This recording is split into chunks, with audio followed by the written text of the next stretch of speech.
What's going on, YouTube? This is Mr. Bennett at you with another video. This video is the first of the Hackthebox series. Happy that I'm actually able to give you some content around ethical hacking. This box is the lane box. It's the box we'll be going over today.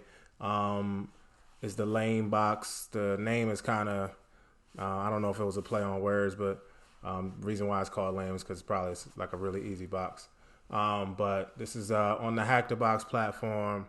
We'll be going over how to run your Nmap scan, to discover the ports and services running, version numbers, things like that. How I went about exploiting one of the services on the box, and how I ran the Metasploit module to get the shell, and then how I ultimately found the user and root flags. So let's get straight into it. I won't go into like a bunch of the fluff. Try to make this a shorter video because this is an easy box. So let's get straight into it. So first of all, you're gonna want to run your Nmap scan first, right? It's the first thing you want to do. There's two ways to do this. You can run it in terminal, or you can use the ZenMap tool here, which provides, a graphical user interface. Makes it all pretty and kind of dresses it up for you. Some people find that easier to use or to read. But we're going to run Nmap. So you do Nmap, A for aggressive scan, SC for common scripts, V for version number, O for OS detection, and then you'll do 10.10.3, 10.10.10.3 for the IP address. So I already ran the Nmap scan. Here it is. So let's go over this, right? Here you have a list of your services, right? So Nmap provides a list of services and ports open on the target machine. So within those services, let me make this a little bigger.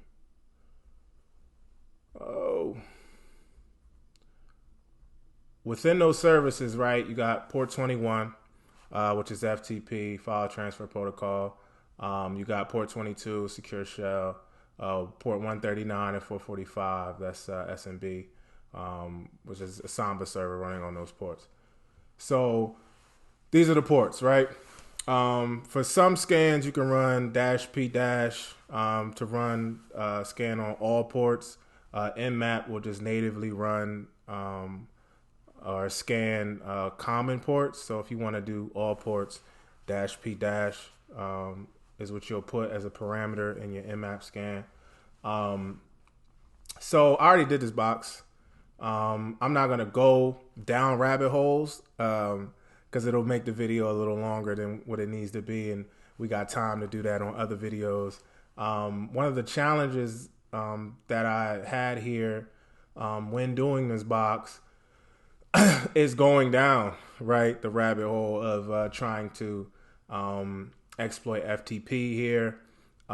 This machine is actually vulnerable to a user map exploit, and there's a module for that in Metasploit that I'll show you guys how I used to get a shell. So let's get straight into that, shall we? Let's go and get straight into Metasploit. So you see the different services open here: 21, 22, 139, 445, and we're just going to go straight into Metasploit so we can get a shell in the box. MSF console to launch Metasploit.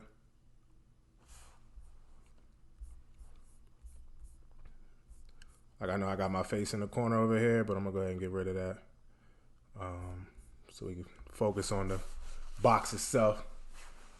So MSF console is the command used to launch Metasploit. Now, Metasploit automates, Metasploit framework kind of automates a lot of the exploitation for some of the modules that it offers. Metasploit, I most definitely recommend you understand how to use Metasploit. It makes this whole process a whole lot easier.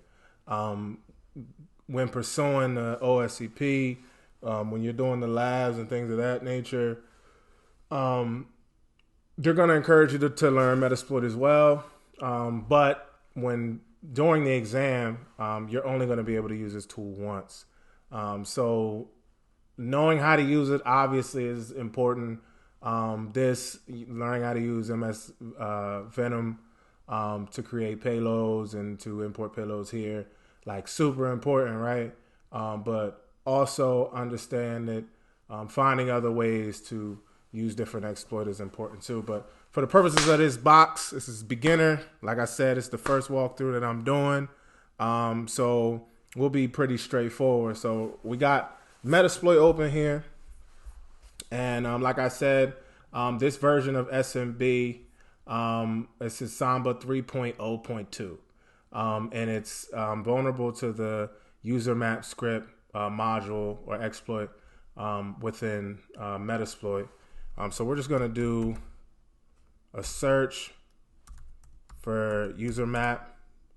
And there it is. It's the Samba user map script. That's the script we're going to be using. So we're going to go ahead and go to use exploit.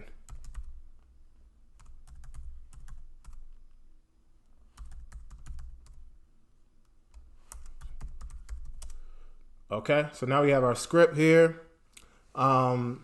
Now here's where, so when you load your module in Metasploit, first thing you want to do is go to show options, because if you don't have all of your module options set, then it won't run the exploit. So you see here, you have host. You have your host here, right? And current setting is nothing, but it is a required. So you want to make sure that you know and you're able to look down all your module options and have all of the required options set.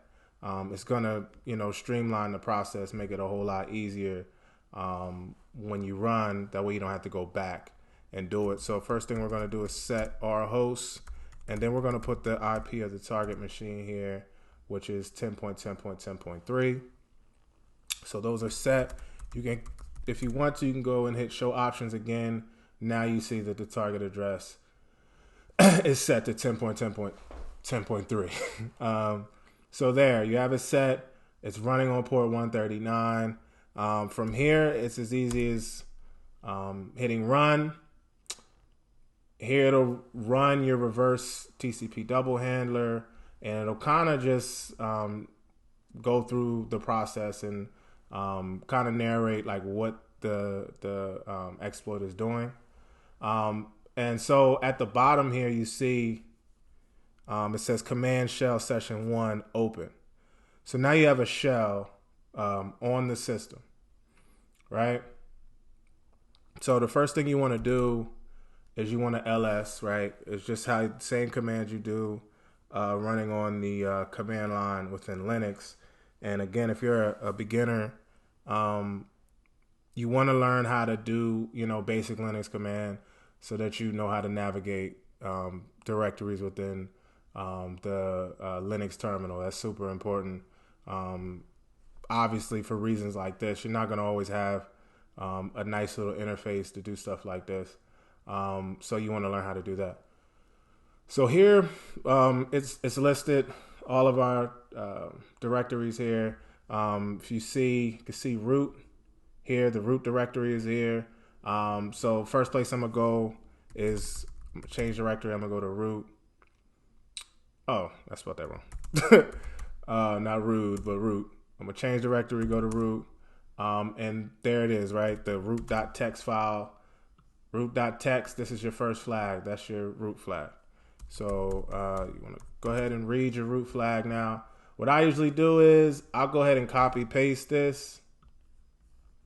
Oh, I'll get that. I'll go ahead and, oops, nope. Whoa. I think I did some dumb shit, y'all. Okay. So anyway, I'll go ahead and copy paste this. I'll usually go ahead and copy paste this into my cherry.txt, a cherry tree file, and I'll keep like. First of all, here's another tip. Make sure you're using some sort of application to take notes, right? When you're doing your scans, it's super important to have something like Cherry Tree, or some people use Vim or whatever text editor that you're going to use to take your notes. You're not going to remember every single thing that you find when doing these boxes, so it's important to take your notes. But anyway, here's the root.txt flag. So now we have root flag. Some people will stop here, right? You got root, you got the flag for root. Go ahead and submit your root flag. What I didn't know when I first started these is there's actually a user flag as well that you have to own. So we got root. Let's back out of that directory and go into the home directory. So now we're home. And in that home directory, you have FTP, MACus service and user. MACus, I'm going to assume, is the name of the user. And so I changed directory to MACus and ls, and there's the user text file, cat for user.txt. And there's the user flag. So simple enough. That's the user flag. This user map script takes advantage of an exploit within the Samba server. The way I found that out is basically a lot of this will be trial and error. When I found out it was running Samba 3.0.2, I went ahead and I threw that in Google, and it brought me to this Rapid7 page. And so I tried this module out, and it ended up working. As it says in here in the description, it's a command execution vulnerability for Samba versions 3.0.2 through 3.0.25 RC3. And it says when using the non-default username map script configuration option by specifying a username containing shell meta characters. Now, let me explain. You're not gonna it's important to understand your exploits. Beginning this though, you're not going to, right? Because you're a beginner. So it's important to do your research on why exactly a particular script works, right? That's how you graduate from script kiddie to doing big boy stuff. So this is the exploit. This is how I stumbled upon this Metasploit module in order to get the shell. So there it is. The first Hackthebox walkthrough done. Appreciate you guys watching. For the people who've actually tried this box, leave a comment in the description. Leave a comment below on some of the challenges you ran into when doing this box. Leave a like. Let me know some of the boxes you'd like to see me go for next. And I appreciate you guys watching this video. I'm out.